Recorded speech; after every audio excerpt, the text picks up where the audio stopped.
On voyait que les Américains devaient marcher sur leur fierté et leurs principes. Une liberté de penser. Mais il le fait d'une façon particulièrement grossière et maladroite. Une force internationale. Et même, on va plus loin. Luc La Liberté, T. Bon, qu'est-ce qui se passe en Louisiane, Luc? Parce que tu nous as parlé, là, on va mettre la pilule du lendemain sur la liste des médicaments dangereux, une décision totalement idéologique. Et là, tu veux me parler des 10 commandements? Oui, c'est dans les... à moins que, écoute, je n'ai pas vérifié, je n'ai pas validé encore ce matin, mais à moins que le gouverneur de l'État ne s'oppose, on va obliger maintenant les écoles à afficher, et on précise même la taille. On ne peut pas aller en deçà d'une certaine taille, et c'est plus grand qu'une feuille. Je pense qu'on est autour du format 8,5-14 pour te dire à quel point on a été précis. Donc, il faudra que dans les écoles, on affiche les 10 commandements. Et ça fait plusieurs décisions depuis... Attends une minute, là. On est en 2024? Ouais, dans une république qui est née avec l'idée de séparer le pouvoir de l'Église et de l'État.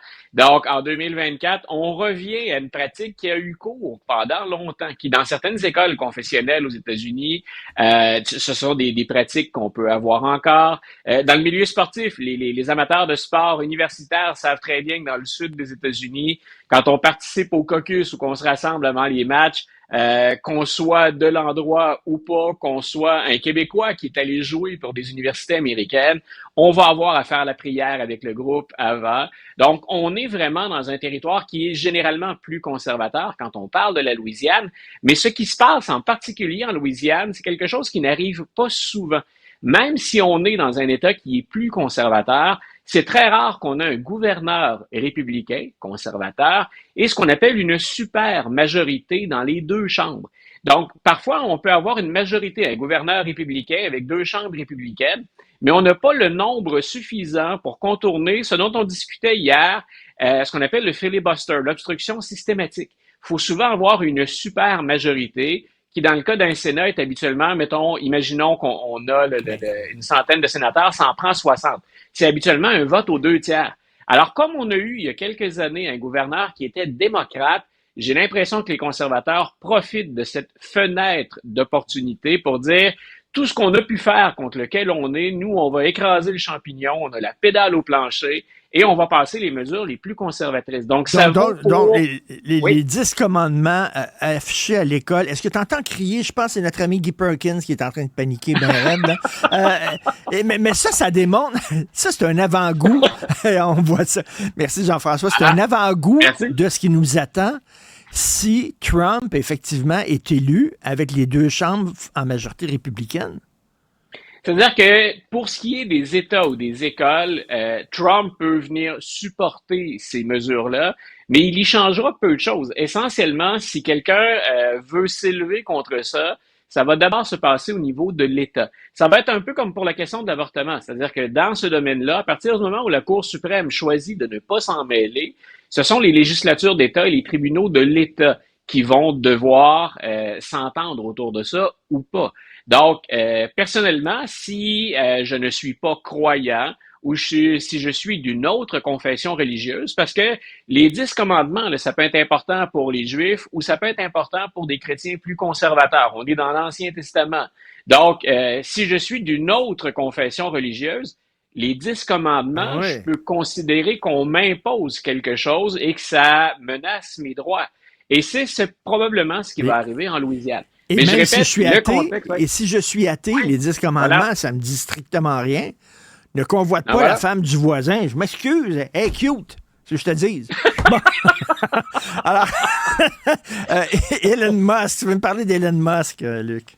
Oui, écoute, Elon Musk, pour l'année 2020, on en a parlé un petit peu d'Elon Musk dans la dernière année. Il est presque incontournable dans les médias, ne serait-ce que quand on parle de Tesla, ou qu'on parle de ce qu'il a fait avec Twitter qui est devenu X. Mais de plus en plus, on en parle comme étant la grande force politique de 2024. l'acteur ou le joueur sur la scène politique qui risque d'être le plus important. Il avait deux caractéristiques déjà qui en faisaient quelqu'un de quasi incontournable. Il est immensément riche. Donc, il est assis sur une fortune extraordinaire. Donc, qui va choisir d'encourager ou pas, ça va peser lourd dans la balance. Je le disais tout à l'heure, c'est lui qui a acheté ce qui était devenu un peu la place publique. Hein, ce qui était Twitter et qui est devenu X, c'est encore quelque chose où les gens se retrouvent, où on va échanger. Musk dit, moi, je suis intervenu parce que je voulais qu'on ramène la liberté d'expression. Il a aussi ramené l'extrême droite, les discours haineux. Bon, ça, c'est autre chose. Il y a des casseroles qui suivent avec ça. Mais la dernière chose qu'on commence à publiciser un petit peu plus, dont on parle, puis c'est des choses qu'on avait vues aller, c'est qu'il se rapproche de Donald Trump. Ils se sont rencontrés en mars à Mar-a-Lago et ils se parlent sur une base hebdomadaire.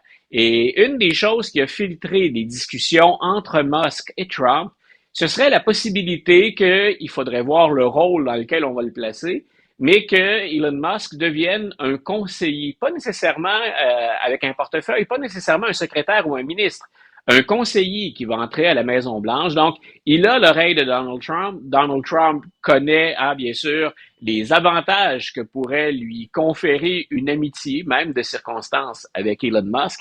Donc, il y a de plus en plus d'articles et je trouve ça intéressant parce que ça fait un moment qu'on le surveille tous les deux. Rappelle-toi, on en avait parlé pour l'Ukraine, pour Starlink, pour la Russie. Donc, il s'invite dans bien des discussions Elon Musk et là, on va le voir intervenir dans la campagne 2024. Il lit pas les journaux, il regarde pas la télévision, il voit pas comment Donald Trump traite ses anciens conseillers, consultants, partenaires, amis. Il les jette en dessous de l'autobus tout le temps. Je ne sais pas quel genre d'entente peuvent avoir ces deux hommes-là, mais moi, je demanderais, si on parlait d'argent, je demanderais à voir la couleur de l'argent avant. Donald Trump a cette fâcheuse habitude de vous oublier quand il n'a plus besoin de vous, que ce soit en termes de récompenses à vous offrir, d'argent qu'il devait vous verser. C'est peut-être celui qui, pour récupérer l'archi-connue phrase en anglais, « It will throw you under the bus », hein, il va vous laisser aller sur l'autobus quand il n'en aura plus besoin. Si je suis Elon Musk, en tout cas, moi, je veux mes garanties, puis je veux voir, appelons ça la couleur de l'argent, si c'est de l'argent. Mais je veux avoir une confirmation de ce que je vais obtenir avant de m'engager auprès de Donald Trump. Écoute, c'est quand même incroyable. Rapidement, et puis tu me fais ça en 1 minute et demie. Qu'est-ce qui arrive avec le juge Alito? Qu'est-ce qui se passe? Le juge Alito, c'est drôlement intéressant. Donc, il a refusé de se récuser. Il y a des gens qui lui ont dit, considérant le fait que votre épouse aime bien afficher des drapeaux et que ces drapeaux, comme par hasard, coïncident avec ceux qu'utilise Donald Trump ou les partisans de Donald Trump, on pense que vous ne devriez pas vous prononcer. Et là, il y a quelqu'un qui a envisagé l'arme nucléaire dans ce cas-ci. C'est un démocrate, qu'on a vu dans les deux procédures de destitution, qui est Jimmy Raskin, qui lui dit: le ministre de la Justice aux États-Unis a le droit de demander ou d'exiger qu'il se récuse en fonction de la Constitution. Personnellement, et j'ai pas la formation de juriste de M. Raskin, mais une bonne connaissance de la Constitution, je pense que je n'irai pas là. Et même si je pouvais y aller légalement, je pense que je le ferais pas. Donc, on a suffisamment discuté de Constitution puis de récupération politique. Je pense que c'est un piège à ours pour le secrétaire à la justice américain et pour le président Biden.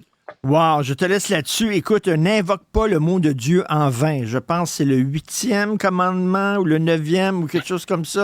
Fais attention à ça, Luc. Salut, bonne journée. Ciel, salut. Ciel. Salut. Bye Merci bye. à l'excellente équipe avec qui je fais affaire et je travaille, que je côtoie. À la recherche, Florence Lamoureux, Marianne Bessette, merci beaucoup.